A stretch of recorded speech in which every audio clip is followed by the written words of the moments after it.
How would you like to go from 0 to 110 property deals in just the next 5 years? Well, today I'm here with my good friend, one of my great mentees, who is now one of our amazing mentors, the one and only Mr. Rob Rayson, who has done exactly that. Rob, welcome into the studio. Thanks for having me. Man, it's always nice catching up. Yeah, it's been a little while. And it's like, where the hell has 5 years gone? Tell me about it. It's like, yeah, the transformation in 5 years. The time just disappeared. It's just gone so quick, isn't it? Yeah, it's difficult to remember quite how things were 5 years ago. It's like such a different place to be in. Well, you know what? I think that's a really good place to start. Yeah. So where were you 5 years ago before you met me? I was in a job that everybody thought was great. I was doing luxury travel and I was traveling the world and like getting to explore and experience some of the greatest sort of hotels and experiences on planet Earth. But I was bored. And people are like, well, why would you be bored of something like that? And the reality was maybe 2 weeks a year I'd be doing that, and 50 weeks a year I'd be in the office. And right. The 50 weeks I was bored, and the 2 weeks a year was great.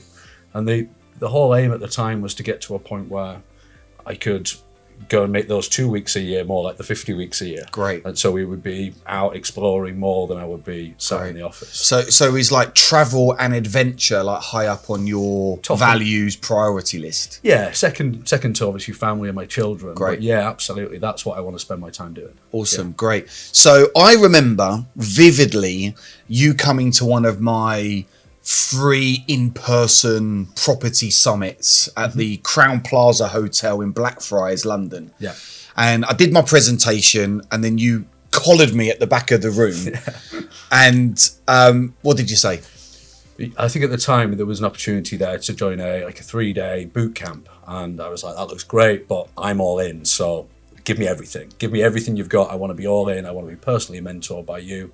And I want to take this all the bloody way. Great. And so... Yeah, I remember the conversation. You were like super driven, super focused, and you were just open to having mentorship, to having direction. So look, let's fast forward. You came and spent 3 days with me at our world-class Property Millionaires Bootcamp. I started to mentor you. And initially, you didn't do the strategy that you're doing now. You made a decision to do another strategy. So what was your first decision in property? The first decision wasn't really to make a decision. It was like to explore everything. It's like, let's do some HMOs, and what about a flip, and what about a BRR? And I know I'm going to do a land development, or I'm going to buy a block, like an office block, and convert it into apartments.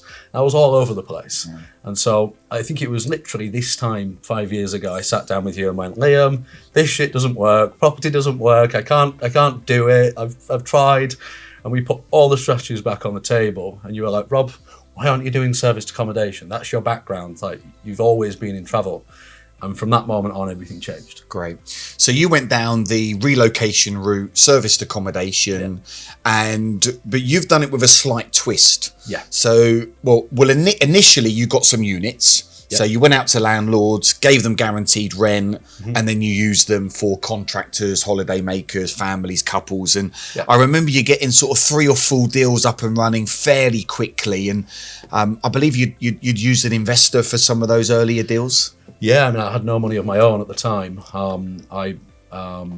So I met some investors. They put the money in for the first 2 or 3 units. And so I had these 3 companies at that point. I could see the way it was going. I was like, I still haven't got any money. We're still building the business. I'm going to end up with like 100 companies if I build it the way I want to build it. And so I sort of took stock and looked at alternatives, and then went down the management route. Great. So for me, somebody that knows all the ins and outs of it, maybe didn't have any money at the time, I went down the management route where I now manage other people's properties. They own their lion's share, and we get a good cut of the profits. Fantastic. So, and I think it's a really, really powerful strategy, rent to rent management, or going out to, landlords that have got single let properties. Because, you had the systems in place, you started to build a team, you were really good at what you were doing. Because you went down that management route, what were the benefits to your business, and what are the benefits to the landlord or the rent-to-renter that's got the property? Yeah, I mean, for us, the benefit is we can grow far quicker. There's no cap. We don't that we don't need to invest in each unit, so we don't need piles and piles of cash to make it grow. I mean, from sort of top line figures, I put £50 into the business 5 years ago, and it's probably turned over since then 6 and a bit million. Wow. From a £50 investment, because I didn't have to invest in each unit. Wow.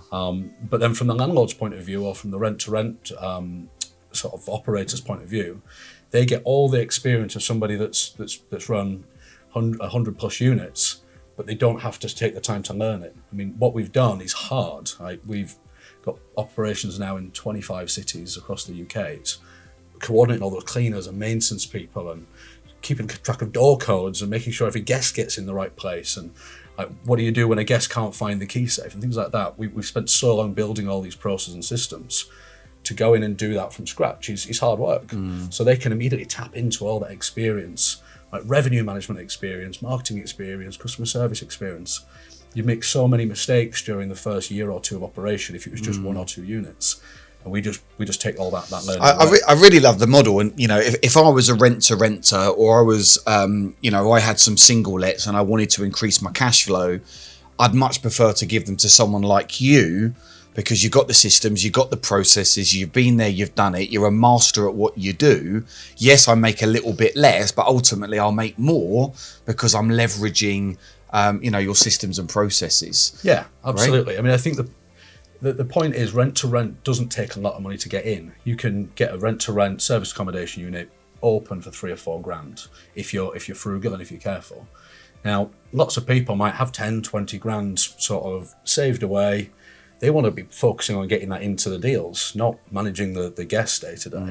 Now, if you take on one and manage it yourself, you're going to struggle to find the time for 2 and 3 and 4.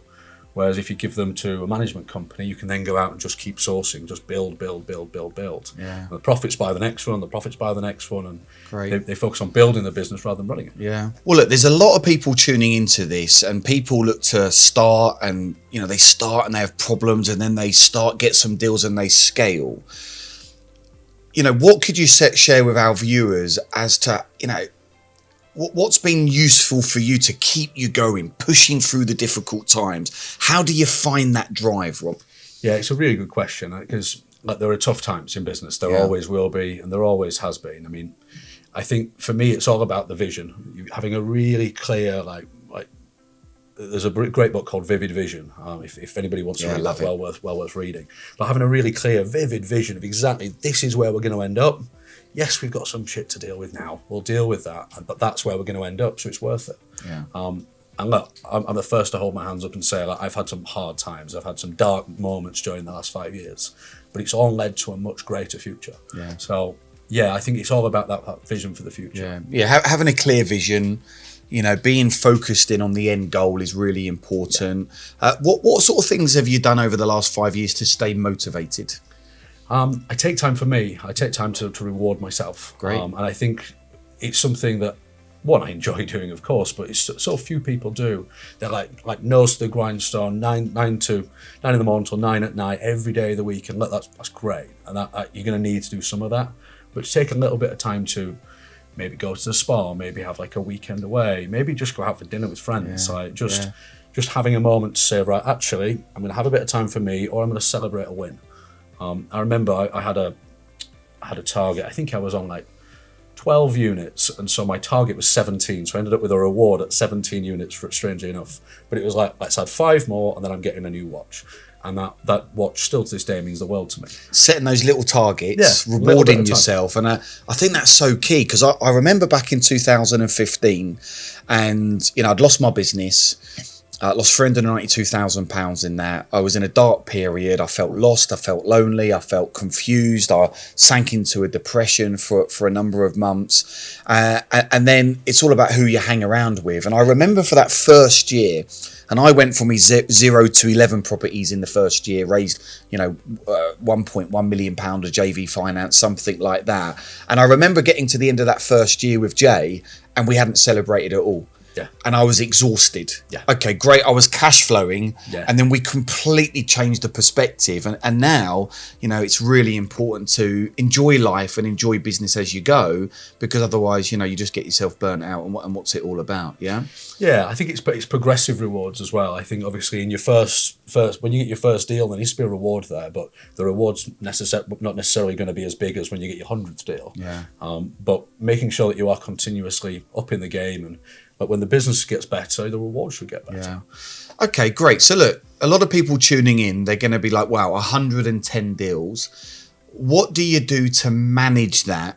Because I know you very much work on the business, not in the business. Mm-hmm. So as people get the first 4, 5, 6 deals in the portfolio, really, what is the trick, and what are some of the things that you need to do in order to scale to your types of levels? There's a variety of things. I mean, first and foremost, it's about processes and having good systems. But at the same time, you've got to be careful with that. We over-systemized at times, and it's meant people have felt that we're a bit robotic. Like ultimately we're a service business. We should be there servicing customers, and they should feel unique and special. So if everything is automated, everything is by email, everything is by text message, and none of it's got a person's name on the end, that can feel a bit robotic. So I think building systems, but still creating that warmth within the business has been crucial. Because I suppose if you get a new landlord on, how have you been able to do it? So because they're always going to want you, right? Yeah. How did you go from that transition where you can't serve, you've got 110 properties, that's potentially 110 different landlords or rent-to-renters. How did you go through that transition? So to this day, I still take every single first phone call with every single new person we work with. Once we've been working with them for a while, if they bring another 10, 20 properties in, they probably wouldn't need to speak to me. But I'm available to them if they want me.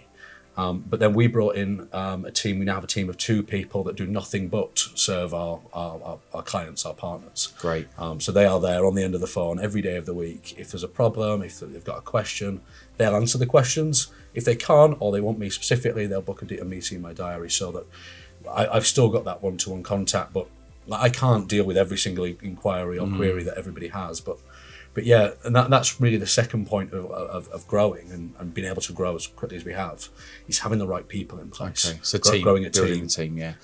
So I think we've got a team of 14 in that company now. So you've got 14 in your in the management company. Yeah. Wow, that's incredible. 14 people, and that's really important, because there's only so far you can go on your own.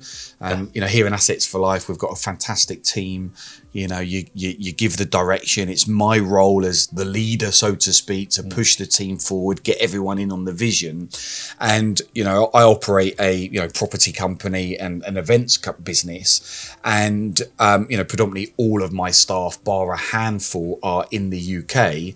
You went with a completely different approach. Yeah. So you've got 14 staff members. Where are they based? So they're all based in the Philippines. Right, they're all working from home, so they're all in different parts of the Philippines, which comes with its own challenges. We have had people that just disappear. They for whatever reason, like they've just had enough of their job. Like they're there one day, Yeah. and no notice. Never hear from them again. It's happened. It's happened at least twice. I mean, to get the 14 we've got, and the 14 we have are brilliant. We've probably had 25 in total. It's not like it's I don't think that's too bad. No. To be fair. No, I mean, maybe if it was the UK, it'd be the same. Yeah, maybe a little bit less. Yeah. But to be doing it outsourced out in the Philippines, you've got the time difference, you've got potential language barrier difference. Yeah. To go 24 and then you've got 14 key members. Wow, there you have it. 0 to 110 property deals in just 5 years. If Rob can do it, you can do it too. What is important is getting that first one over the line. If you are watching this right now and you are new, or you're an existing property investor and you are looking to scale, I personally run a number of different property training events. In the description now, there is a link. Hit that link, get yourself registered for one of my up and coming events. We've got lots of them in the diary.